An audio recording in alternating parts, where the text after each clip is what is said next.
Hi folks, RicoRock2001 here. Thought I'd make this random video, well, a review on one of my favorite systems, the AV Famicom.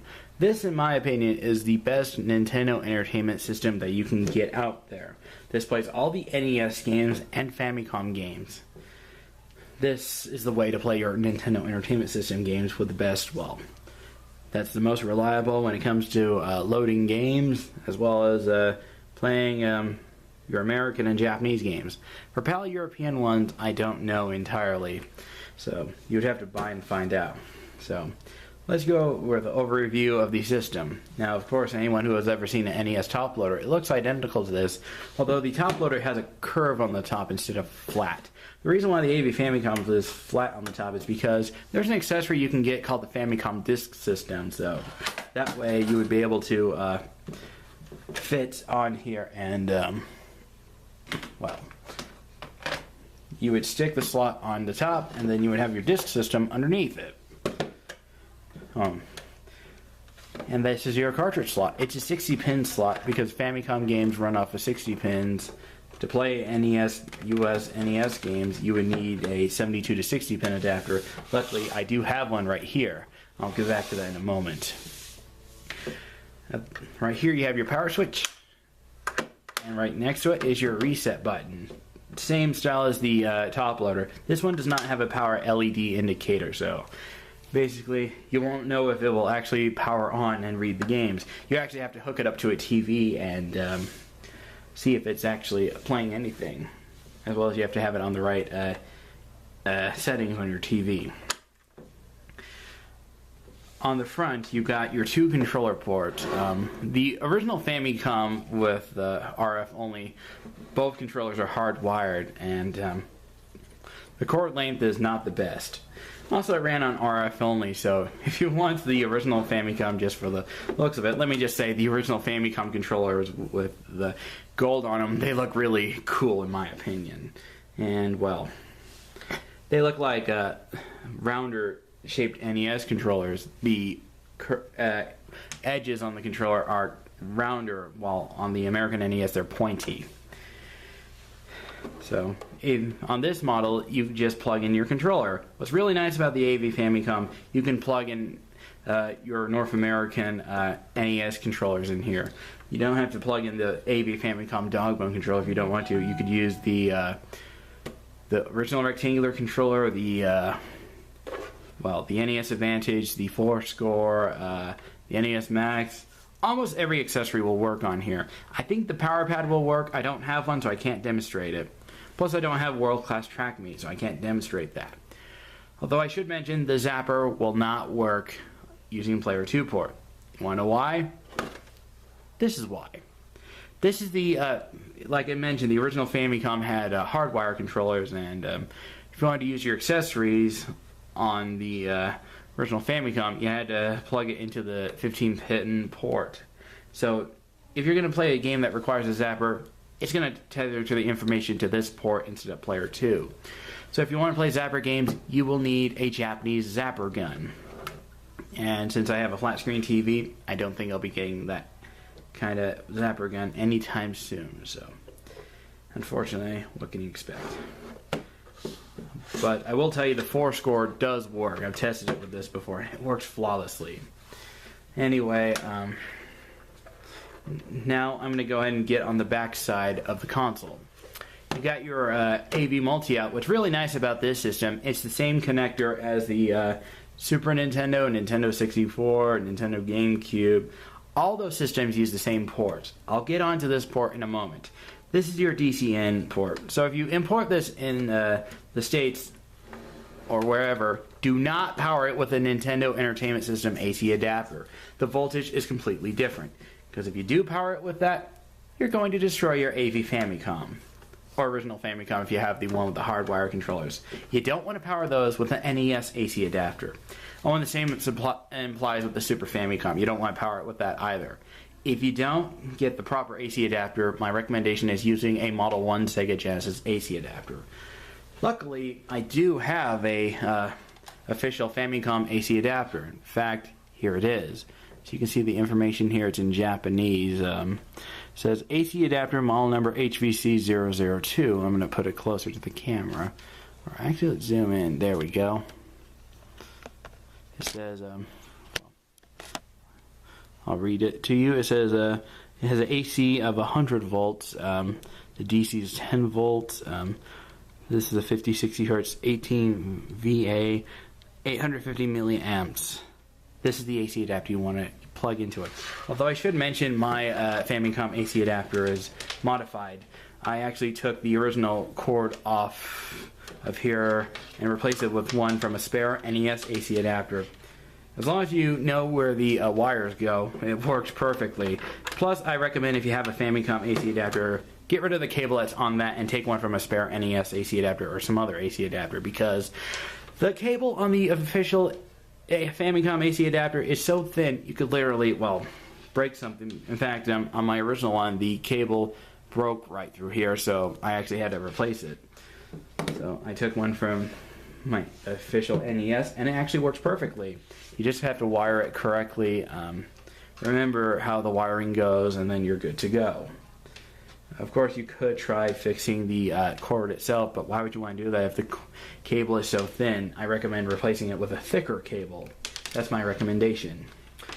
Now, let me go on to the AV cable. If you're going to buy a AV Famicom, here's my advice. You want to use the official Nintendo AV cable. And why is that?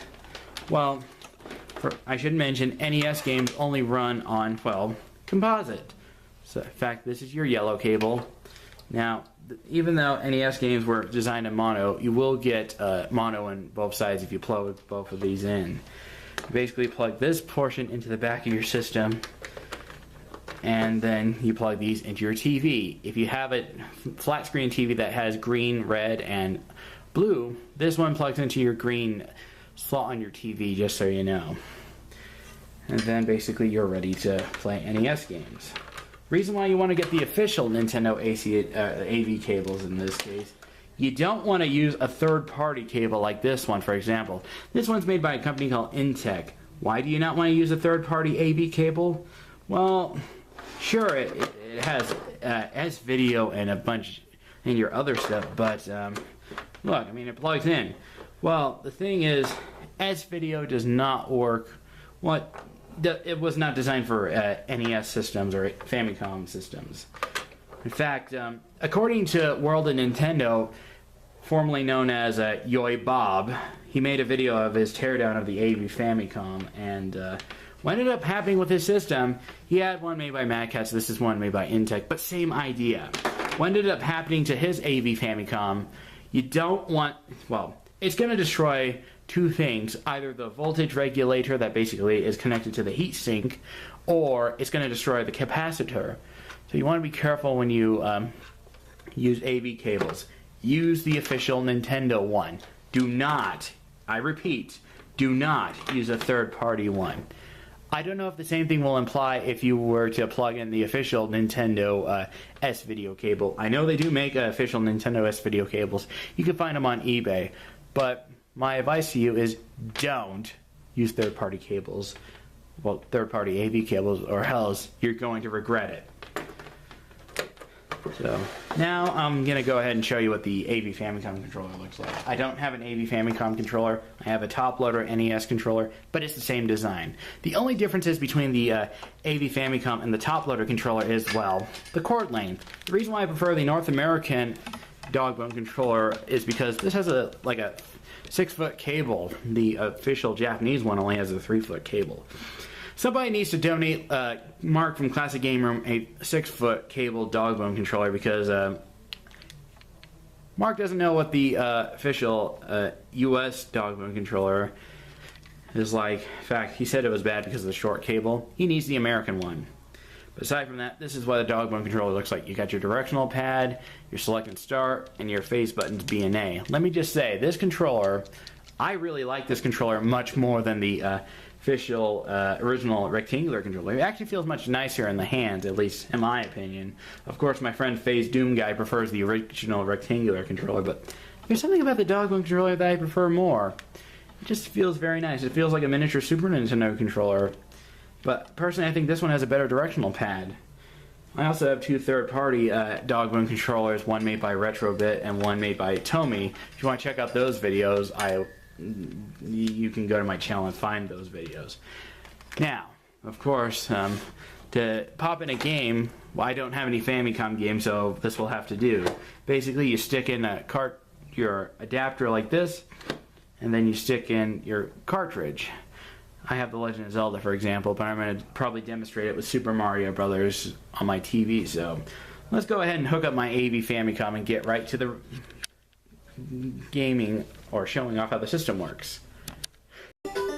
Okay, I thought I'd grab my copy of Super Mario Brothers 2 just for a demonstration. In fact, originally this game was known over in Japan known as Doki Doki Panic, but they changed it in the States because Nintendo of America thought the original Super Mario Bros. That was released in Japan was too difficult. And they weren't joking. In fact, I found the original Super Mario Bros. 2 to be somewhat difficult. That's why we got this version. If you want to check out more information about the original Japanese version, well, there's other videos about it. So, but you got 4 characters to play from as well. You got Mario, Luigi, the useless Toad, and of course my favorite, Princess Toadstool. Well, this was before we started calling her Peach. This was back when she had her original hair color. Personally, I think she looks better as blonde. But she looks pretty decent with red hair in the Super Mario Bros. TV series, I will admit that. So, well, all 3 of the series, being World, the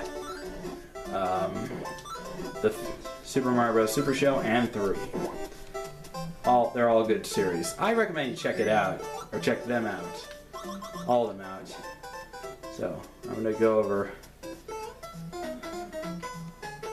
where would that be? It's got to be here somewhere. Ah, I went too far. Oh well. It was over to the left. For anyone who recognizes that music, if you own a Famicom and played Super Mario Bros. 1, you'll recognize that music. Just doesn't sound right. Ah, nope! I wasn't paying attention when I was discussing about, well, Famicom versions of Super Mario Brothers. Okay.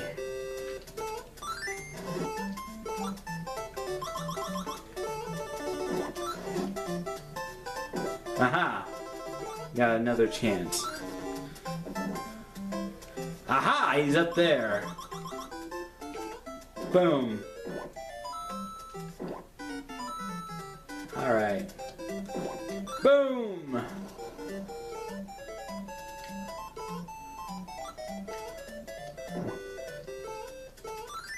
Okay. More on to, well, Doki Doki Panic. It's basically the same thing, but, let me see if I can find a difference from this compared to, well, if I can find one. Oh, boom! Boom! Ouch. Ah, here's an example. In the Super Mario Brothers for the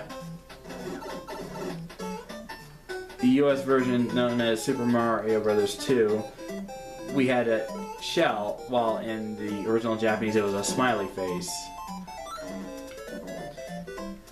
Aha! Check that out. Just what I needed. Ah, it did not work. I thought there was going to be coins connected to that. Oh, well. Thought I was going to get hit for a moment.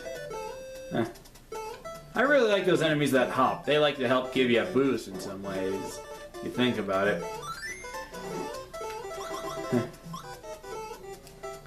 Let's go ahead and try to get to the first boss and then actually go over my final thoughts of the AV Famicom.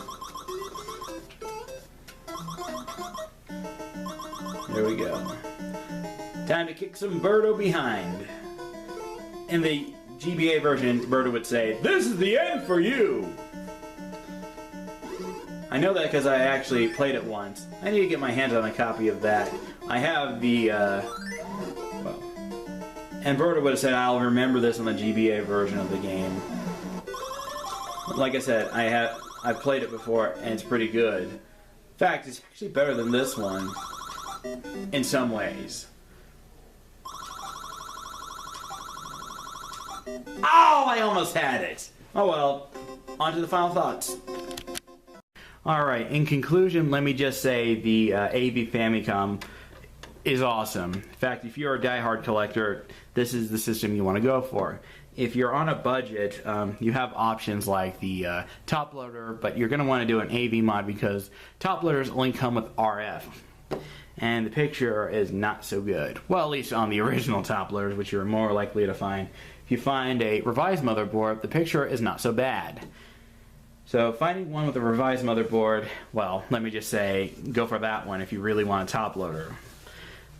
But another option is to get the original toaster. But I gotta warn you, the 72 pin will wear out from time to time, and the 10 NES chip will become a problem. So your options for the toaster is to either disable the 10 NES chip, which is what I did with my original NES before I got rid of it, or basically get the blinking light win, which would be a better option. In fact, the blinking light win is the best way to play your original NES games on the toaster. So that's what I would do if I were you. As for, obviously the cheapest option is to buy an NES clone like a Retron FC loader or the Yobo FC game console or the Retro Entertainment System, which I've done a video about, well, not too long ago. And as well as the Gamers Tech one, which is probably the best. So that's my review of the AV Famicom. Thanks for watching.